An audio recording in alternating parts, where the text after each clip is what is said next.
أعوذ بالله من الشيطان الرجيم بسم الله الرحمن الرحيم إنما الصدقات للفقراء والمساكين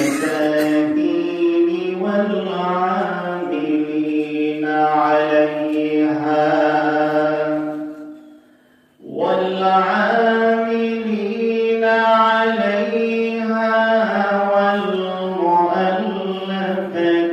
قلوبهم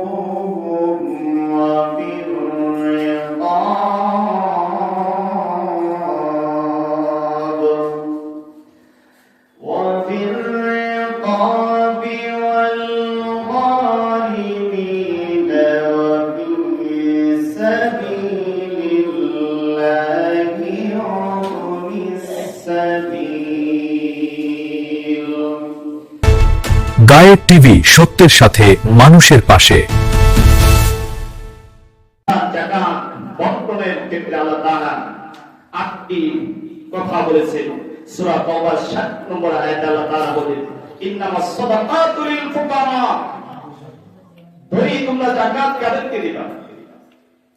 আল্লাহ তাআলা বলেন ১ নম্বরে, ইন্নামাস সাদাকাতু লিল ফুকারা, ১ নম্বরে ফকিরদেরকে যাকাত দিবা। এখন আপনার বাড়ি ফকির বুঝি যেই ফকিরটা আমাদের বাড়ির আশেপাশে শুধু ঘুরঘুর করে বেড়ায়, যেই ফকিরটা বেশি নাটক করতে পারে তাকে আমরা মনে করি ফকির। অসংখ্য ফকির আছে যারা নাটক করতে করতে ২ তালা ৩ তালা বাড়ি করেছে শহরে, কিন্তু আসলে তারা ফকির না। তারাও যাকাত, তারাও মালদার দেওয়ার যোগ্য, তারাও মালদার, তারাও যাকাত দেওয়ার যোগ্য, কিন্তু আমরা ফকির খুঁজে পাই নাই। আল্লাহ তাআলা বলেন ফকির কারা? যারা সর্বহারা, নিঃস্ব, বলেন সরকারি জায়গায় থাকে, কাজ করতে পারে না, আবার তার বিমারিতে আক্রান্ত, সে তার সংসারটা চালানোর জন্য, সে নিজে চলার জন্য যে টাকা উপার্জন করতে হয় সে পারে না। এই সমস্ত লোক হলো ফকির, এদেরকে যাকাত দিতে হবে। আল্লাহ তাআলা এরপর বলেন ২ নম্বর বলেন মাসাকিন, মিসকিনদেরকে যাকাত দিতে হবে। মিসকিন কারা? মিসকিন হলো যারা নিসাব পরিমাণ সম্পদের মালিকের থেকে একটু কম, অর্থাৎ ফকির থেকে একটু সচ্ছল, যাদের সম্পদ কেমন আছে, প্রতিদিন আয় রোজগার করে, ওই টানাটানি সংসার, কোন কায়দায় ৫,০০০ ১০,০০০ টাকা গুছায়, একটু অসুস্থ হওয়ার পরে দেখা যায় সেই টাকাটাও শেষ। নিসাব পরিমাণ সম্পদের মালিক সে হতে পারে না, সে জমা করতে পারে না ৩০,০০০ ৪০,০০০ ৫০,০০০ ৭০,০০০ টাকা সে জমা করতে পারে না, সে ১০-২০,০০০ টাকা হয়তো জমা করতে পারে, টানাটানি সংসার।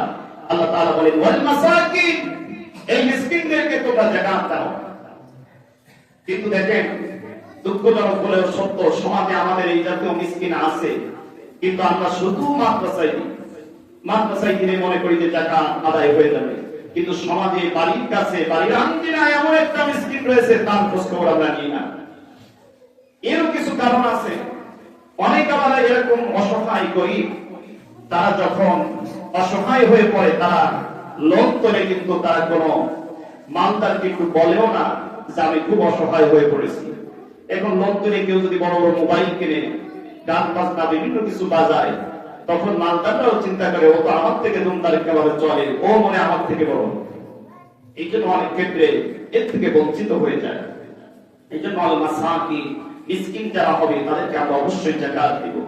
আল্লাহ তাআলা এরপর বলেন ওয়াল আমিলিনা, কর্মচারীদের জন্য যাকাত। সরকার যদি যাকাত আদায় করে, ব্যাংকে যেমন আমরা টাকা জমা দিই, আমাদের মসজিদ টাকাটা ব্যাংকে জমা দিই, সরকার কিছু কর্মচারী রাখবে যে যাকাত যারা দিতে আসবে, সরকারিভাবে ঘোষণা হয়ে গেল যাকাত দিতে হবে। ইসলামী ব্যাংক অথবা সরকারি যে ব্যাংকগুলো আছে, সোনালী ব্যাংকে, সেখানে যাকাতের টাকা নেওয়ার জন্য কিছু কর্মচারী নিয়োগ করেছে। আর নিয়োগ করলে সেই কর্মচারীদেরকে যাকাতের অর্থ থেকে বেতন দিতে পারবে। আমিলিন, এনাদেরকে বলা হয় আমিলিন। এই কর্মচারীদেরকে বেতন ভাতা দেওয়া যাবে। অসংখ্য মাদ্রাসায়ও যে শিক্ষক হুজুররা যারা যাকাত আদায় করে তাদের বেতনের একটা অংশ এভাবে দিই যাকাত আদায়ের কর্মচারী হিসেবে। এরপর আল্লাহ তাআলা বলেন 4 নম্বরে আলাইহা ওয়াল মুআল্লাফাতি কুলুবুহুম, যেই সমস্ত মুসলিম দেখা যাচ্ছে তাদের ইসলামের প্রতি খুব ভালো ধারণা আছে, অমুসলিম আপনি দেখছেন একে যদি নাকি একটু ইসলাম সম্পর্কে বোঝানো হয়, এর মা অসুস্থ হলে তার যদি একটু সেবা যত্ন করা হয়, গরিব মানুষ হয়তো ইসলাম গ্রহণ করবে। এই জাতীয় যদি মনে হয় ইসলামের প্রতি সে অনুরাগী, ইসলামের প্রতি অনিরত হয়, তাহলে তাদের পিছনে যাকাতের টাকা ব্যবহার করা যাবে। এরপরে আপনার নবমুসলিম আছে যারা ইসলাম গ্রহণ করেছে কিন্তু তাদের পরিবার পরিজন থেকে সে সম্পূর্ণ বঞ্চিত, ইসলামের পথে টিকে থাকার জন্য এই সমস্ত নবমুসলিমদেরকে অবশ্যই যাকাত থেকে আপনি তাদের পিছনে ব্যয় করতে পারবেন। যাকাতের অর্থ তাদের পিছনে ব্যয় করতে পারবেন, তাদেরকে দিতে পারবেন। এরপর আল্লাহ তাআলা 5 নম্বরে বলেন অবির রিকাব, দাস মুক্তি। এখন দাস দাসী তো নাই, কিন্তু সমাজের বুকে একটা অসহায় মানুষ, তার নামে মিথ্যা মামলা হয়েছে, সে জিনা করি নাই, কিন্তু কিছু খারাপ লোক তাকে জিনার কেস দিয়ে তাকে জেলখানায় বন্দী করেছে। সমাজে যারা তাকওয়াবান মুসলমান আছে তারা যদি এটা বুঝতে পারে যে ওই লোকটা খুবই ভালো নামাজি ছিল, তাকে মিথ্যা মামলা দিয়ে জেলখানায় বন্দী করা হয়েছে, তখন সমাজের সব মানুষ একত্রিত হয়ে যদি কিছু টাকা তাকে ছাড়তে লাগে তাহলে সেখানে এই টাকাটা দিয়ে তাকে ছাড়িয়ে আনা যাবে যাকাতের টাকা দিয়ে।